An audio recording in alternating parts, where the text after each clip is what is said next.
Voilà, parce que je voulais déjà poser cette question. Est-ce que je peux prier rien que avec les psaumes? Je me mets à genoux, j'ouvre. Moi, à un moment donné, ça m'est arrivé, hein, je lisais beaucoup les psaumes 91, et j'ai vu que ça marchait vraiment. Ça marchait. Alors, de nos jours, il n'y a pas seulement que les chrétiens. Même les féticheurs, même les magiciens utilisent les psaumes. Je peux, moi, Dorcas, me limiter seulement à ça, au lieu de faire une prière avec mes propres mots. Mais j'ai choisi seulement l'un des psaumes, j'ai fait ma prière, et puis j'ai dit « Amen », je dors. Alors, sur ça, je dois quand même nuancer très bien parce qu'après, il y a des grands risques et plutôt je vais dire, des dérapages là-dessus. Lorsque je vous ai dit tout à l'heure que vous pouvez prier avec les psaumes, je ne vous ai pas dit que la prière, c'est les psaumes. Lorsque vous commencez à ne prier qu'avec les psaumes, considérant les psaumes comme une fin en soi, là, ça devient de la religiosité, ça devient de la religion. Ça devient même des incantations. Okay. Vous n'invoquez plus le Seigneur, vous évoquez le Seigneur. Il y a une petite différence là-dessus. Lorsqu'on utilise le mot évoquer, c'est la manipulation spirituelle pour contrôler un esprit à sa guise. Nous, les chrétiens, nous évoquons pas l'esprit. Nous, les chrétiens, nous invoquons. Invoquer veut dire supplier, prier afin que celui qui est dans l'invisible décide, lui, de se manifester. Vous voyez, c'est la différence.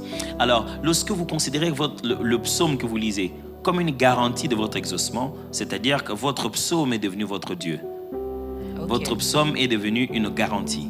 Or, voici la garantie. Toute chose que vous demanderez en mon nom, croyez que vous l'avez reçu, vous le verrez s'accomplir.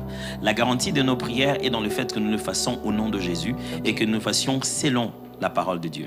Les psaumes en soi-même n'est pas une fin. Mais une chose est celle-ci. Spirituellement, chaque psaume de David est chargé des émotions, de son expérience autour de ça.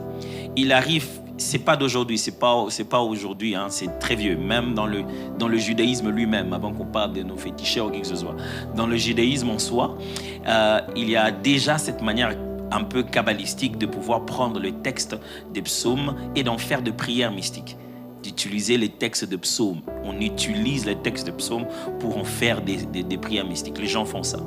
Alors, lorsqu'un chrétien veut se rassurer que Dieu l'entend, la différence est celle-ci. Il n'a plus besoin de prier par les inspirations de David.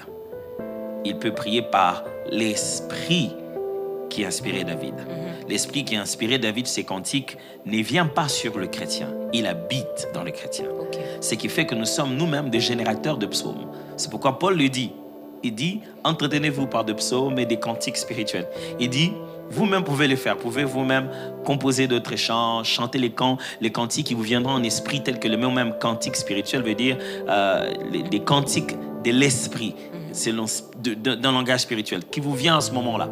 Alors, limiter toute sa vie de prière par des psaumes, c'est commencer à croire qu'on est en train de faire de l'évocation. On fait des incantations. La vie chrétienne est une vie de dialogue avec Dieu. On doit lui parler. Voilà. On doit lui parler et lui, à son tour, il décide de répondre à qui il veut, quand il veut, comme il le veut. Comme il peut aussi décider de garder silence. Dieu répond toujours. Et c'est notre problème à nous, ce que nous pensons que le mot silence veut dire ne rien dire. C'est pas ça. Le silence n'est pas une passivité. Alors, si quelqu'un se fâche contre vous, il est très énervé. Il vous lance des insultes. Et vous faites quoi? Vous vous taisez. C'est pas que vous faites rien. Vous